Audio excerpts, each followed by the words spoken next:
On a souvent combattu le véganisme et l'antispécisme sur cette chaîne. Mais à quoi correspondent ces termes ? Le véganisme, dont le terme a été inventé en 1944 par Donald Watson, est un mode de vie qui refuse l'exploitation des animaux et exclut donc la consommation de produits d'origine animale dans tous les aspects de la vie. En gros, ça va de la viande au cuir animal, en passant par la cire d'abeille. L'antispécisme, lui, est un courant de pensée formalisé dans les années 70 par les philosophes Richard Ryder et Peter Singer. Ces derniers considèrent que l'espèce à laquelle appartient un animal n'est pas un critère pertinent pour décider de la manière dont il doit être traité. Maintenant que vous savez tout ça, avez-vous déjà vu un vegan antispéciste de droite ?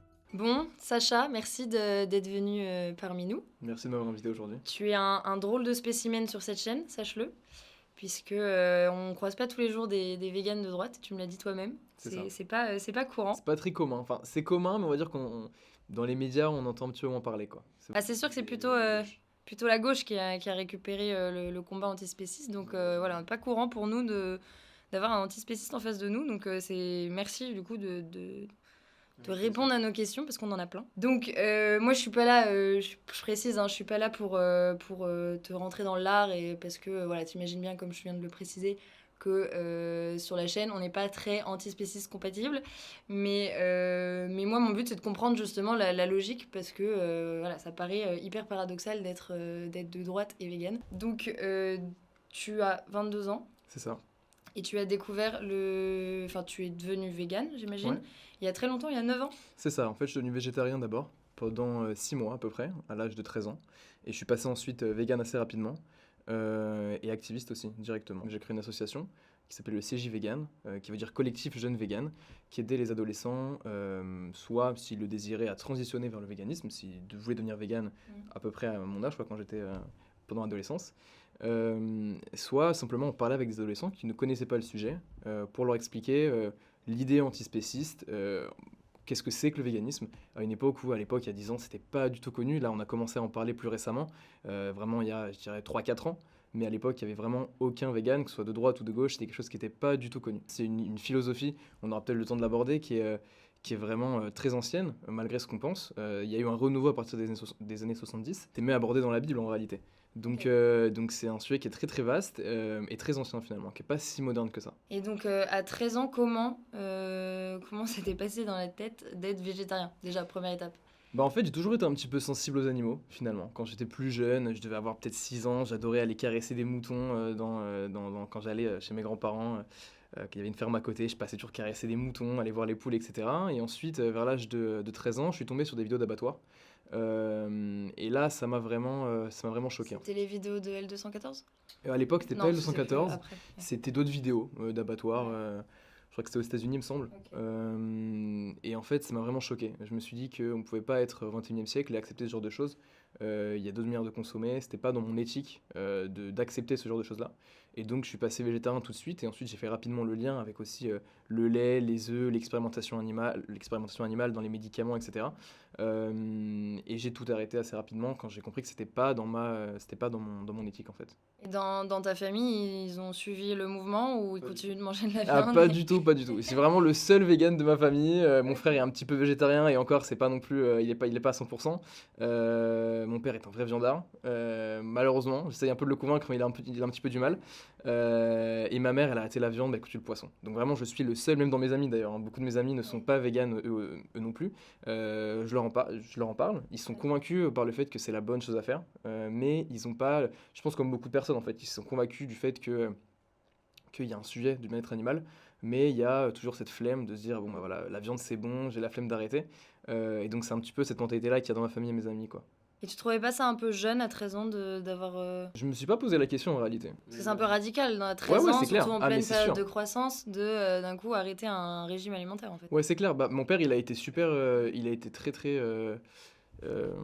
très inquiet au début. Il s'est dit bon, il va avoir des carences, il va être en mauvaise santé, il va rien manger, ça va être compliqué à la maison. En réalité, pas du tout. J'ai fait des analyses, encore maintenant, je les fais, tous les ans, une fois par an, je fais des analyses qui sont toujours sorties nickel. Autant sur le fer, les vitamines, les protéines, il n'y a jamais eu aucun problème.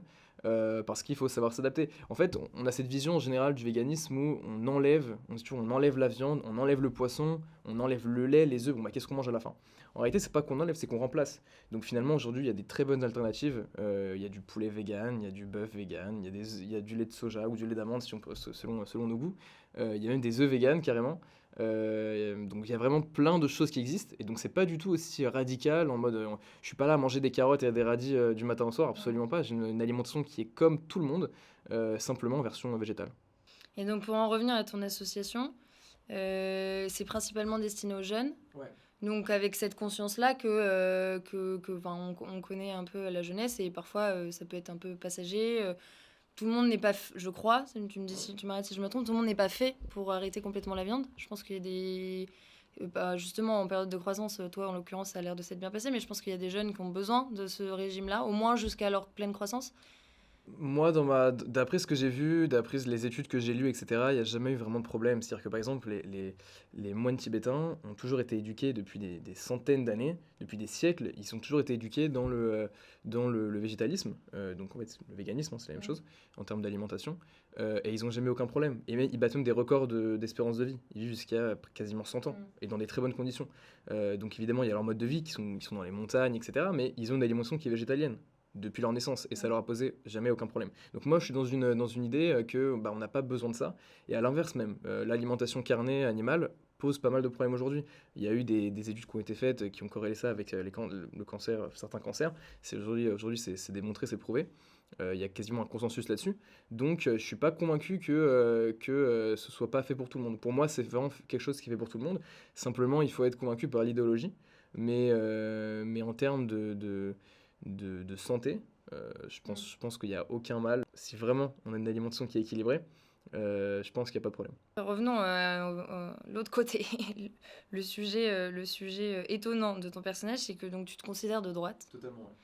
Et mes questions sont, à quel sujet adhères-tu avec la droite? Est-ce que tu les englobes tous? Tu te reconnais dans globalement tous les sujets? Ouais, alors, enfin, tous les sujets. Évidemment, sur le côté chasse, par exemple, ou tradition comme la corrida, je vais être contre.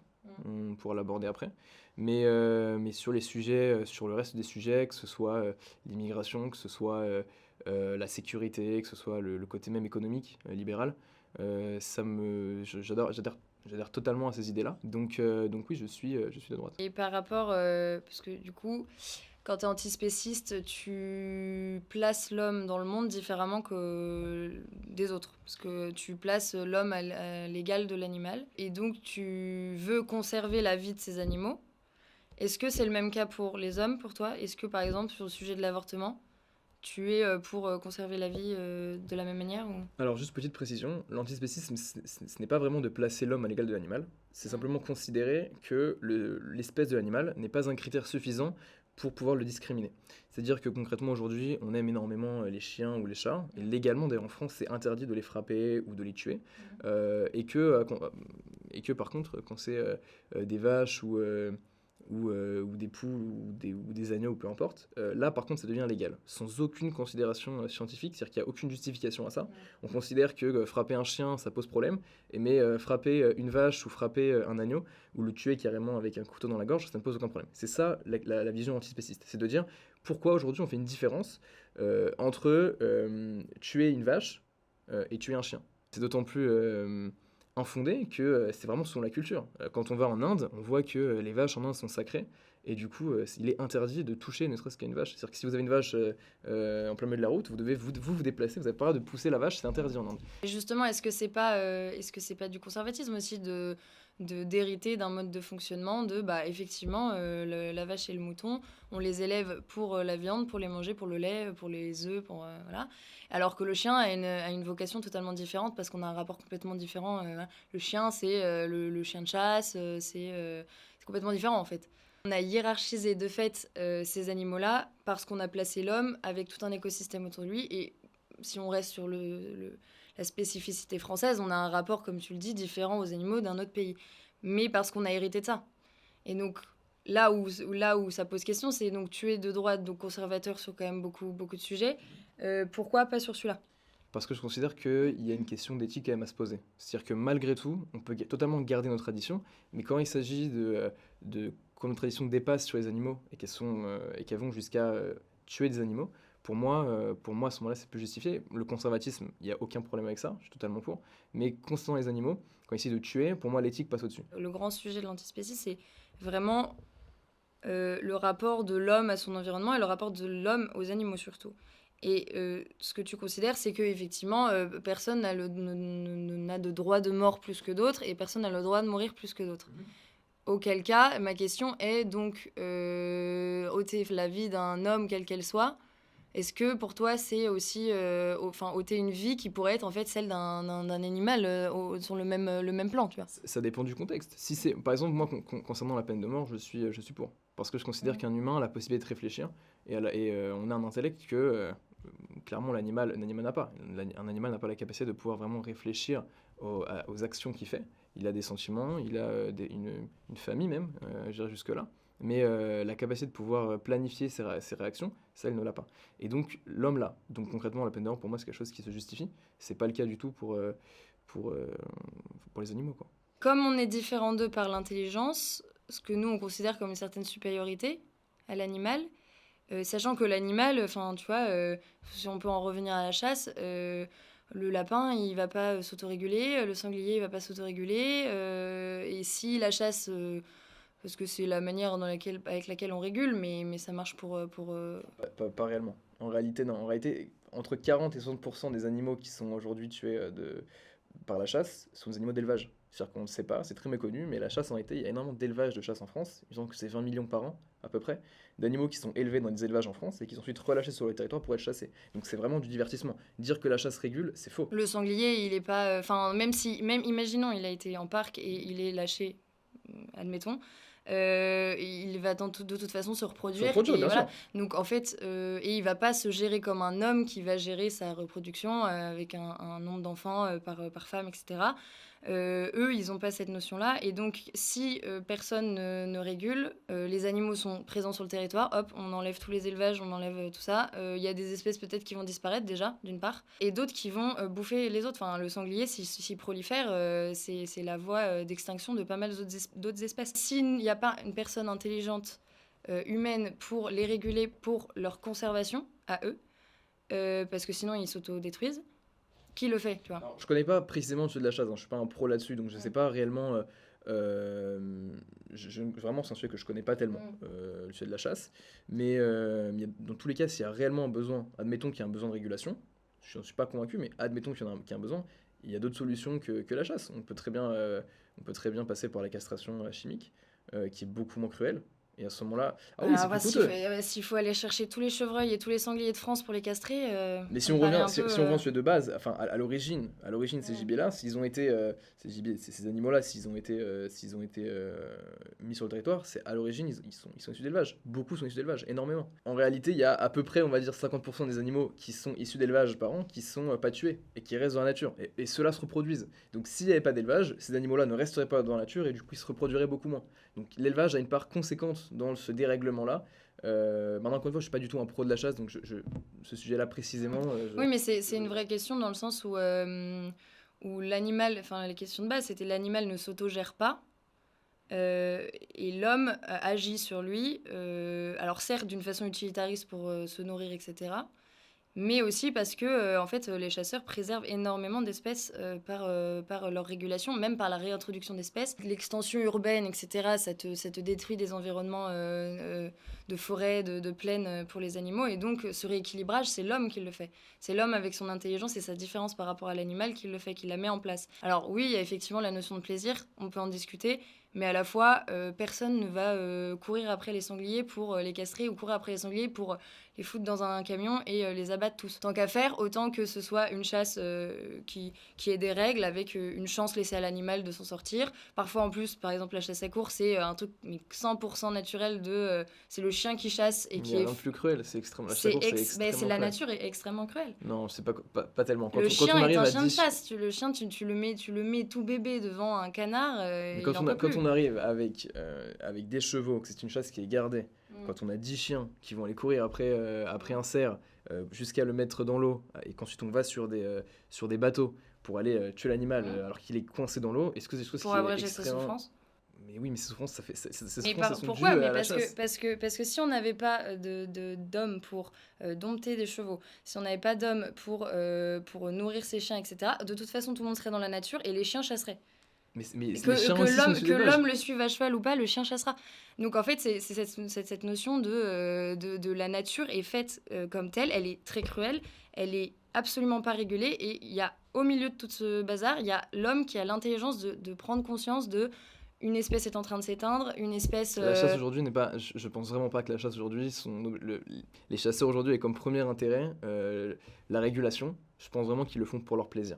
Et la manière dont c'est fait, on le voit. La chasse à course, c'est extrêmement quand on cruel. parle d'espèces nuisibles, Quelles espèces sont nuisibles? les Quand on espèces parle de cerfs, nuisibles, en l'occurrence pour la chasse à course, c'est pas les espèces nuisibles. l'espèce nuisible, c'est le sanglier. S'il prolifère trop, il détruit un environnement, une Absolument, mais ils sont biodiversité. issus d'élevage. Et le ragondin est pas issu d'élevage et il prolifère tout seul. Encore une fois, si on revient au conservatisme, les paysages dans lesquels on est en France, c'est des paysages qui ont été complètement modelés par la vie humaine, par les constructions, par l'agriculture, etc. Et les espèces que l'on a sur notre territoire actuellement ont aussi été modelées par l'homme.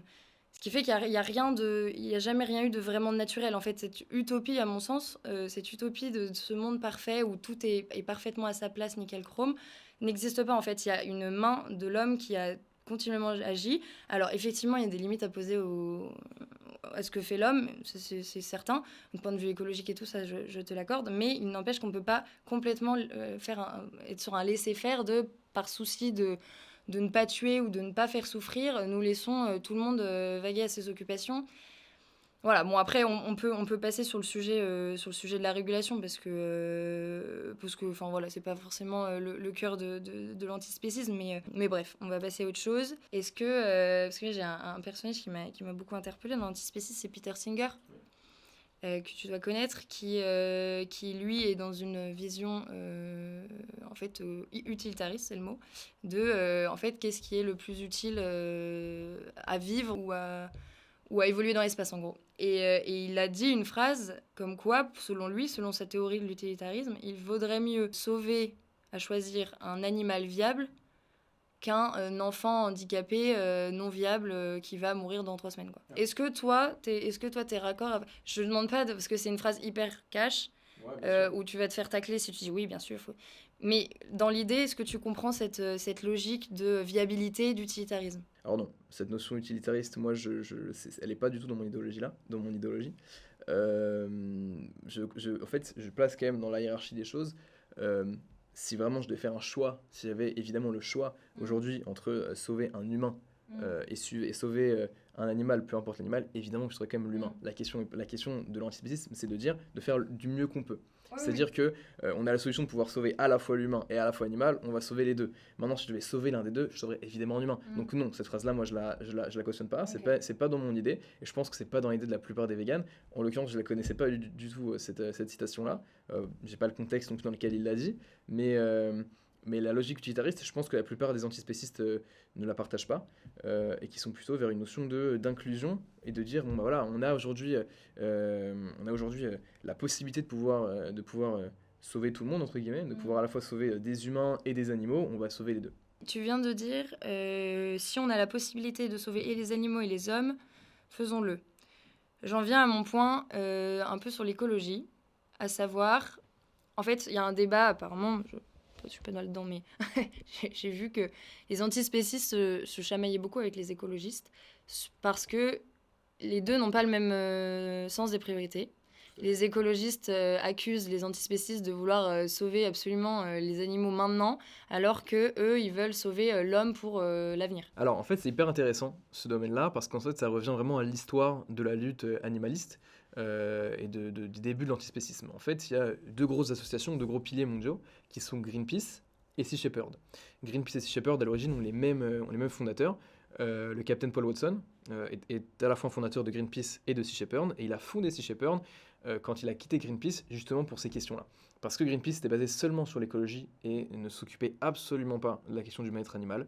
Alors que Paul Watson, lui, avait une idée qui était vraiment pour le coup antispéciste et animaliste et trouvait qu'il fallait absolument s'occuper également des animaux. On a tendance à lier antispécisme et écologie, alors que ça n'a, en termes d'idéologie philosophique, ça n'a rien à voir. L'écologie tente à sauver le monde pour l'espèce humaine, alors que l'antispécisme veut sauver simplement les animaux et considère que on n'a pas à tuer des animaux en raison de leur espèce. Et donc on peut être antispéciste et écologiste. Et écologiste, alors on peut l'être.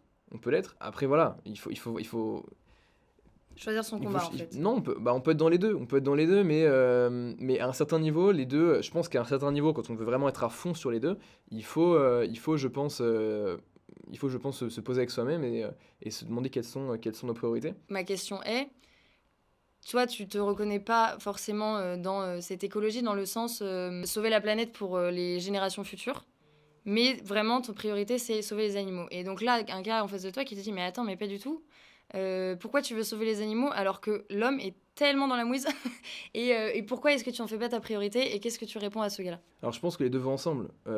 Aujourd'hui, la viande, en termes de la viande et la consommation de produits animaux de manière générale, c'est extrêmement polluant. Il faut savoir que l'élevage, c'est beaucoup plus polluant que tous les transports réunis.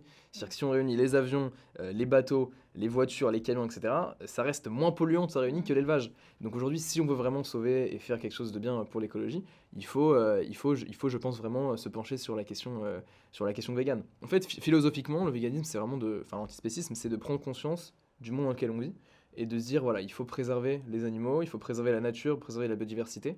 Et c'est là où ça rejoint l'écologie. Et encore une fois, pourquoi faire un choix? On peut très bien à la fois sauver les humains et les animaux. Pourquoi vouloir faire le choix de sauver ou les humains ou les animaux? Finalement, les deux vont ensemble. Si on continue avec l'élevage, on n'a aucune chance de s'en sortir d'un point de vue écologique. Aucune chance. Alors ça, je vais répondre ce qui est répondu classiquement à l'élevage et à l'empreinte carbone de l'élevage. Quid des quantités d'eau qui sont demandées pour des cultures de soja ou Mais les quantités sont par rapport à la viande, c'est ridicule. C'est beaucoup, hein. Certes, ça paraît beaucoup, hein. Alors, je connais pas les chiffres, mais il me semble que pour un avocat, on est peut-être sur 1000 litres d'eau, quelque chose comme ça. Je sais pas, je trouve que c'est 300, 1500, je ne connais pas les chiffres précis. Mais un kilo de viande, c'est 14 000 litres. Et en fait, il faut simplement comprendre la logique de ça derrière. Pour avoir un kilo de viande, c'est 6 ans d'élevage pour une vache. 6 ans, on va la nourrir avec de l'eau, avec du foin, où elle va aussi émettre du méthane, qui est très très polluant. Je pense que les deux sont pas compatibles. On peut pas à la fois être écolo, se dire écolo et manger de la viande. C'est pour ça que la gauche me fait doucement rire, parce que très souvent, ce sont les politiques se soucient soi-disant du côté végétarien, etc. Et je connais pas de politique, ou très peu en tout cas, qui sont vraiment véganes. Il y en a quelques-uns qui sont végétariens, mais véganes, j'en connais quand même peu. Si demain, tout le monde arrête de manger de la viande, évidemment déjà il y a les questions on va devoir tout réhabiliter l'espace pour faire de la culture verte, quoi, de plantes. À ce moment-là, on sera beaucoup moins polluant. Ah mais beaucoup moins, bien sûr. En fait, c'est assez simple. Vraiment, aujourd'hui en France, alors dans le monde, c'est 1400 milliards d'animaux qui sont tués par an. Donc c'est 1400 milliards d'animaux qu'il faut nourrir, à qui il faut donner à boire, à qui il faut les mettre sur un terrain. Et donc ces animaux-là, pour les nourrir, on utilise des terres. Et si on utilise directement ces terres-là pour nourrir l'humain, bien évidemment qu'au niveau écologique, mais du coup, est-ce que si j'arrête demain la viande, va falloir que je mange plus que d'autres choses? Est-ce que du coup il va falloir produire en fait plus de... Non, simplement pour compenser justement ce manque de certaines vitamines, etc. qu'il y a dans la viande? Non, tu vas simplement manger différemment. C'est-à-dire qu'aujourd'hui, la vache, elle produit pas des protéines. Les protéines ou le fer, c'est des choses qui c'est des choses qui se trouvent directement dans la terre, et que la vache va simplement manger en mangeant de l'herbe, par exemple. Ça va être mangé, stocké dans sa chair, et ensuite elle va être tuée et on va manger sa chair. Donc là, simplement, quand on est vegan, on prend directement les protéines de la terre. Ça peut être des haricots, des lentilles, des steaks, machin, etc. Peu importe, des steaks vegan, hein, je parle évidemment. Mais on prend directement ces protéines-là de la terre. Donc on va pas consommer plus, on va simplement consommer différemment. On va consommer directement des protéines de la terre, au lieu de les faire transiter par le corps d'un animal entre-temps. Et je vais poser aussi une question que tu as dû entendre souvent. La fameuse vitamine B12, qui est impossible à trouver en complément en tant que tel, qui se retrouve que dans la viande. Alors certes, il y a plein de compléments que tu peux prendre pour plein de vitamines et plein d'apports qu'a la viande, et pour le coup, on a trouvé des substituts. Or, celle-là, on ne la trouve pas et elle est quand même assez essentielle. Quelles sont les alternatives? Quelles sont les solutions qui ont été trouvées pour ça? Qu'est-ce que toi, t'en penses? Alors, la vitamine B12, on peut la trouver déjà dans le milieu végétal. Il y a plein d'algues ou des champignons qui ont de Et la en vitamine quantité B12. suffisante? Alors, il faudra consommer, c'est vrai, énormément d'algues ou de champignons. C'est pour ça que c'est plus simple de se complémenter. Maintenant, il faut savoir que les animaux d'élevage eux-mêmes, les vaches en l'occurrence, sont complémentés elles-mêmes en B12. C'est-à-dire que dans leur alimentation, on leur met de la B12. C'est pas quelque chose qui est présent naturellement dans leur corps. On leur donne de la B12 en complément, ce qui fait que Oui, en forcément, complément, donc ils en ont déjà quand même. ouais, mais simplement, eux prennent les animaux, les animaux qui sont consommés, ils ont été eux-mêmes complémentés en B12. Donc, soit, en fait, si vous voulez, la question, c'est simplement, est-ce qu'on décide de faire transitionner toute notre nutrition à travers le corps d'un animal, ou est-ce qu'on s'en nourrit directement? C'est-à-dire que donner de la B12 à un animal, et ensuite le tuer et le manger, ou prendre Oui, mais il directement y a de la B12. forcément une transformation qui a des bénéfices pour l'assimilation dans notre corps, plutôt que de manger des gélules de B12, quoi. En l'occurrence, prendre une gélule par semaine, ou certains le prennent par jour, hein, c'est chacun fait comme il veut, c'est pas tellement... Enfin, je vois pas en quoi c'est contraignant, quoi. Et en termes d'assimilation, ça s'assimile très très bien. Encore une fois, j'ai jamais eu aucun problème. D'ailleurs, pendant un moment, j'ai même dû arrêter de prendre de la B12 parce que j'en avais trop dans mon corps. Et j'en prenais pourtant une fois par semaine, quoi, ce qui est pas non plus énorme. Donc c'est pas super contraignant. Et d'ailleurs, aujourd'hui, la plupart des aliments végétaux c'est-à-dire quand on va aujourd'hui dans le supermarché, que vous avez des steaks végétaux, peu importe, hein, que ce soit du poisson vegan ou des steaks vegan ou quoi que ce soit, ils sont déjà complémentés en B12. Donc en réalité, aujourd'hui, il n'y a même pas besoin réellement. On peut très bien vivre aujourd'hui sans se en étant vegan et sans se complémenter avec des cachets de B12. Pour revenir au sujet de droite, on a aussi un sujet à droite qui est la souveraineté, notamment la souveraineté alimentaire. Est-ce qu'on est capable, comme ça, demain, de fermer notre filière élevage et d'avoir suffisamment de terrain pour produire suffisamment pour nous, tous les Français, si, imaginons, demain, tout le monde se met au véganisme? Alors c'est une vraie question, mais c'est parce que, enfin, en fait, il faut penser vraiment sous forme de transition. Ça va pas être du jour au lendemain. Mais il faut, je pense, dès maintenant, c'est très important dès maintenant de commencer cette transition-là. C'est triste à dire, moi j'ai absolument rien contre les éleveurs, mais la filière élevage, aujourd'hui, est déjà très, très, très mal au point en fait, hein. Elle est subventionnée. Aujourd'hui, l'élevage survit, malheureusement. La majorité des élevages survivent grâce aux aides européennes, donc ils sont déjà plus rentables depuis déjà un moment. Parce que les prix sont fixés par des coopératives, par des gros industriels, ce qui fait qu'ils sont déjà peu rentables. Et ça va aller de moins en moins bien, puisqu'il va y avoir la viande cultivée, la viande cellulaire qui arrive d'ici quelques années. On en parle, ça arrive d'ici 1 ou 2 ans. Il y a de plus en plus d'alternatives végétales qui arrivent, qui sont à des prix qui sont parfois moins chers que la viande, qui ont des goûts qui sont de plus en plus corrects. Vraiment qui ont des choses, enfin les goûts sont vraiment incroyables. On parle vraiment de choses qui ont vraiment le goût de bœuf ou le goût de poulet. Évidemment, c'est à nuancer, mais qui s'en rapprochent. Est-ce que c'est pas se faire du mal de manger un... Franchement, non, franchement, moi j'adore. Moi, goût le bœuf. goût, moi honnêtement, le goût de la viande, j'ai toujours adoré ça, hein. Le goût de la viande, même avant d'être vegan, j'adorais ça, hein. Faire une entrecôte, etc., j'adorais. Ce qui me dérange, enfin, je suis pas devenu vegan parce que j'aime les carottes et les radis, hein, c'est absolument pas ça. Je suis devenu vegan pour la question idéologique. Donc avoir ce goût qui s'y rapproche, c'est cool. Moi, j'aime bien. Donc avec toutes ces alternatives-là qui arrivent, et le côté en plus écolo derrière, je pense que la filière élevage, ce serait pas leur faire du bien que de leur dire, bah écoutez les gars, continuez comme ça pendant encore 30 ans, 50 ans, alors que votre milieu est déjà en très grande souffrance. Mais c'est en très grande souffrance parce qu'il y a ces mouvements écolos L214 qui leur tapent bien dessus. Et c'est aussi en très grande souffrance parce qu'en France, ils sont quand même ultra carrés dans leur manière de fonctionner. L'abattage est ultra réglementé, alors que tu vas chez Lidl et tu te retrouves avec une vente de viande de Roumanie où pour le coup tu sais pas comment ça s'est passé. En fait, alors, si les élevages aujourd'hui vont mal, c'est absolument pas à cause des véganes, hein, mais ça fait déjà un bon moment que les éleveurs vont mal, et c'est absolument pas à cause des véganes, hein, pour le coup. On peut mettre ça sur la faute de l'Union Européenne, parce qu'il y a en effet de la vente qui arrive de Roumanie ou d'Allemagne ou d'autres pays qui est beaucoup plus abordable, ou à cause industrielle. On peut avoir des grosses coopératives qui fixent leurs prix. Bon voilà, c'est pas des véganes qui fixent les prix du lait. Il y a un régime le régime flexitarien. Alors c'est peut-être les tièdes pour toi. C'est les tièdes pour toi, mais est-ce que parce qu'effectivement il est dit que manger trop de viande est de toute façon mauvais pour la santé en plus. Après, en manger un peu, pas forcément mauvais, au contraire. Est-ce qu'on peut pas imaginer simplement qu'on réduise notre consommation de viande et que les éleveurs élèvent plutôt en plein air, de manière beaucoup moins intensive. Les règles d'abattage, de toute façon, sont ultra réglementées. Bon, moi, je te le dis, hein, je pense qu'L214 manipule pas mal la chose parce que je pense que nos éleveurs français font du très bon boulot. Alors après, toi qui es antispéciste, évidemment, tu vas me dire il y a de toute façon une mort d'un animal au bout du compte. Donc certes, ça, on sera jamais raccord. Que ce soit bio ou pas, à la fin, l'animal, dans tous les cas, On finit la sera gorge raccord. tranchée. Donc Ouais. l'éthique, pour moi, Mais vu qu'on elle parle a ce de niveau-là. souffrance animale, l'animal souffre pas. Enfin, tout est fait pour qu'il souffre pas. Mais à quel moment? C'est-à-dire que durant sa vie, on peut essayer de faire le mieux possible. Moi, je suis d'accord que si je fais quand même une différence. Moi, je fais partie des gens qui font quand même une différence entre un élevage qui est intensif et un élevage qui est du plein air, en fait, tout simplement. Donc, moi, je fais quand même une différence là-dessus, évidemment. Je mets pas au même niveau un élevage où des poules grandissent dans des cages qui font littéralement 20 cm, 20 cm², et des poules qui sont en plein air. Il y a une différence évidente pour l'animal, faut pas non plus abuser. Maintenant, la fin reste la même dans tous les cas. Dans tous les cas, que ce soit bio, plein air ou élevage intensif, dans tous les cas, la fin est la même et l'animal finit la gorge tranchée. Et là-dessus, pour moi, c'est là que c'est pas acceptable. On a vaguement parlé de la chasse au point de vue régulation. Un des sujets quand même de la droite, c'est quand même donc, le conservatisme dans tous les aspects qu'il a. Donc de la vie, où là on peut se rejoindre à la limite, et des traditions, et de ce qui fait l'identité française. Et effectivement, ces traditions de folklore, de corrida et de chasse en font partie, et sont quand même pratiquées par un bon nombre de personnes. Pour toi, ça, faut interdire.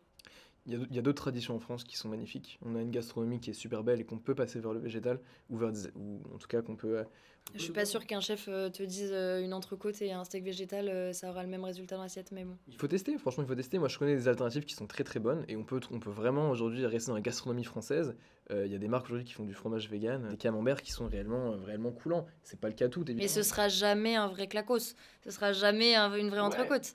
Donc est-ce que c'est pas aussi perdre tout ce savoir-faire culinaire et Je pense pas, et d'autant plus qu'on aura la viande cultivée qui va réellement pour le coup, qui peut remplacer, parce qu'on reste sur de la viande, ça peut remplacer totalement une entrecôte qui vient directement d'un animal. Et je pense pas que ça posera de problème. Et on peut rester dans la culture française, et on peut respecter et adorer la culture française et les traditions françaises, tout en ne tuant pas d'animaux. Il y a des corridas qui existent, j'avais vu ça, alors je sais plus c'était dans quelle ville, mais ils faisaient pas des corridas, pardon, des férias sans taureaux. Et les gens s'amusaient tout aussi bien. On peut trouver des solutions pour faire des corridas sans tuer de taureaux. Moi, je suis pas contre ces traditions-là du tout. Au contraire, c'est des traditions. Les traditions françaises sont très belles. Ce qui me dérange, c'est simplement le fait de tuer un animal. Pourquoi tuer un animal là-dedans? On peut très bien aimer les traditions françaises, respecter les traditions françaises, les mettre en valeur.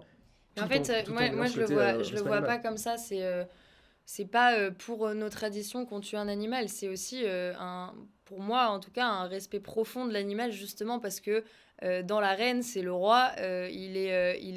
C'est son aspect combatif et qui impressionne. C'est pas tant le torero, c'est surtout le taureau. Dans la chasse, c'est toutes ces personnes en fait passionnées qui connaissent par cœur ce qu'il y a sur leur territoire et qui chaque jour regardent s'il y a eu des naissances, etc., qui reconnaissent beaucoup plus un animal qu'un Parisien dans son appartement haussmannien. Et tous ces gens-là participent à cette transmission de on sait où on vit, on sait où on habite, on sait dans quel environnement on est, on sait la force de ces animaux et d'ailleurs, tu vois, la chasse, tu rends les honneurs, c'est parce que tu as un profond respect de l'animal. Alors ça paraît évidemment, de point de vue antispéciste, complètement loufoque, mais c'est pas barbare, tu vois. Bah, il y a quand même ce côté barbare à la fin dans tous les cas. Pour moi, on peut totalement respecter l'animal, être en lien avec l'animal, tout en Mais un dans le milieu rural. taureau, il va jamais dormir dans ton lit le soir, tu vois. Bah, mais franchement, dans Et les en élevages- plus, les taureaux de tauromachie disparaîtraient s'il n'y avait pas la tauromachie. alors, il y a alors, en tout cas, dans la... Attends, par rapport au taureau, je connais pas tellement le domaine. Alors, je pense que... Bon, je connais pas le domaine des taureaux. Donc, Non, mais ça, en fait, c'est des élevages de taureaux qui sont une espèce qui n'existe que par la tauromachie. C'est une espèce qui, en fait, ne se mange pas, ne se machin, donc qui n'est pas, qui s'est éteinte et qui ne vit quasiment que par les élevages de taureaux et le système, en fait, autour de cette tradition qu'est la tauromachie, tout comme la chasse entretient aussi des territoires avec des animaux. je pense pas qu'un taureau soit très très satisfait de se faire couper les oreilles et se prendre des épées d'1 mètre. Et à la épées d'un fois, mètre il dans la aura colonne- vécu dans la colonne il aura vécu dans des pâturages énormes toute sa vie et il aura une mort par combat avec Totalement. l'homme. Par combat, faut savoir que les taureaux qui arrivent dans l'arène avant, ils sont mis dans des cages dans le noir pendant, alors je connais pas le temps, il me semble que c'est 1 ou 2 jours avant. Ils sont mis dans des cages noires pour être éblouis dès qu'ils sortent de l'arène. Ils sont excités avec toutes les lumières et le torero et puis les épées, etc. Pour qu'à la fin on le tue, c'est extrêmement Bah, il est c'est- gracié parfois. Non, enfin oui, mais c'est Ah, si. pas tout le temps. Pas tout le temps, et Pas tout le même temps, quand il est mais c'est gracié, là c'est la provoqué. beauté. C'est justement la différence que je pointe de l'intelligence humaine et de l'animal. C'est que l'animal va se battre. l'homme combat est illégal. L'animal n'a pas l'homme envie a de se la battre. notion de la mort et a le rapport à la vie et à la Mais mort il n'a pas envie de se battre. Si vous laissez un taureau en nature, il va jamais vous charger. Mais un taureau, ça c'est si, Mais c'est un absolument taureau pas. aussi, ça charge. Mais non, mais absolument pas. Mais un taureau va pas plus vous charger qu'un chien ou que dans la nature. Si vous mettez... Non, il y mais a chaque des sciences qui ont été comportement, faites. chaque comportement d'animal est différent. Le chien, évidemment, ne va pas avoir. Typiquement, le chien chasse, la poule, non. Enfin, Il y a des c'est expériences qui ont évident. été faites c'est avec des taureaux justement, où on a mis des personnes dans une arène. On a lâché un taureau dans une arène et personne n'a excité le taureau. Le taureau n'a attaqué personne.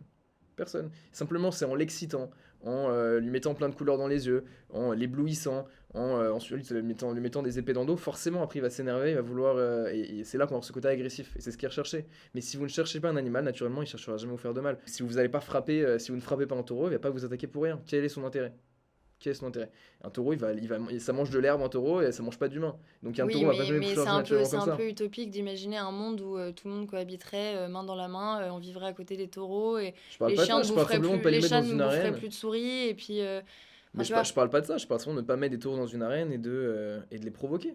C'est simplement ça, moi, dont je parle. Et au même titre que la chasse, si vous courez pas après des cerfs pendant des heures pour ensuite les mettre dans l'eau et les tuer une fois qu'ils sont piégés dans l'eau, après avoir passé 3 heures, le cerf court partout pour essayer de s'échapper. Mais il y a 15 chiens, et encore 15 chiens, c'est Obama qui le court après. Bon, voilà, je vois pas la beauté là-dedans. Moi, je vois que de la cruauté, honnêtement. Bah non, parce qu'en fait, le cerf, intrinsèquement, est fait pour être chassé. Et justement, si on ne le chasse pas, Mais en quoi? les animaux, il y a des animaux qui sont faits pour être traqués. Ils ont un instinct. D'où ça vient qu'un Un cerf inst- doit être traqué Mais et parce sinon... mais parce que sinon, ce serait, enfin, il y a évidemment une chaîne alimentaire. Et si les animaux n'ont plus peur de rien et ils deviennent des pigeons de Paris, Absolument pas, mais ils peuvent très bien vivre sans être chassés par l'homme. Et là, il y a des pieds ils sont dans pas lesquels chassés la par là, mais ils sont chassés, pardon, par le chien. C'est le chien qui D'accord, chasse. mais les chiens avant ne sont pas nourris, et puis on les excite Non, un non, non, non, maximum. ça c'est fake news, vraiment. Ça, Ça dépend, franchement, bah, ça dépend, je te l'accorde, c'est fake news. ça dépend des élevages. Mais il y en a qui sont pas nourris avant Oh et qui non, non, chassent non, non, absolument. Et... non, non, non, non, non, non, ça c'est fake Bah, news. écoute, ça dépend des... Bon, bref. Moi, je pense qu'on peut vraiment garder la tradition Ouais. sans la cruauté. Moi, je suis absolument pas... Je suis contre aucune tradition. J'adore la France, j'adore les traditions françaises. Je pense simplement qu'on peut garder ces traditions-là en enlevant la cruauté. Moi, ce qui m'intéressait dans notre discussion, c'était vraiment le côté je suis de droite qui a quand même l'intention de remettre l'homme justement à la bonne place et qu'on arrête avec tout ce qui est pensée progressiste de faire des hommes qui sont plus vraiment des hommes avec un grand H, hein, tu sais, les transhumanismes, enfin, les trucs comme ça où on dénature complètement l'homme, on dénature son environnement, on dénature ses relations aux autres, etc. On dénature ses croyances, on dénature tout ça. Et c'est vrai que tu m'interromps si on n'est pas raccord là-dessus, mais pour moi, la droite, c'est conserver tout ça. C'est ce qui fait l'homme dans son essence. Et c'est vrai que la pensée de potentiellement l'homme n'a pas cette place qu'il a par rapport aux animaux, alors que t'as pointé le fait que c'était quand même des animaux différents. Enfin, il y a un animal social et intelligent et des animaux d'instinct. Mais justement, c'est parce qu'on a cette intelligence-là, cette capacité de pouvoir raisonner, qu'on doit avoir ce côté protection envers les animaux et de pas les tuer et faire justement ce que font les animaux parfois entre eux dans la nature. On a cette capacité de pouvoir justement raisonner et de ne pas les tuer et de trouver des solutions à ça. C'est ça pour moi être de droite, c'est Tu conserver. penses qu'on on a une certaine supériorité quand même aux animaux? Alors, intellectuel. Sans être dominant, Ah non, non, écrasant, hein, mais... une supériorité, alors pour moi, une supériorité de droit. C'est-à-dire qu'on a le droit de les discriminer, le droit de les frapper ou les tuer. Pour moi, non. Pour moi, ça, on ne l'a pas. Par contre, une supériorité intellectuelle, bien évidemment, parce qu'on a cette supériorité intellectuelle, on se doit de les protéger, tout simplement. C'est ma vision et c'est la vision, je pense, antispéciste.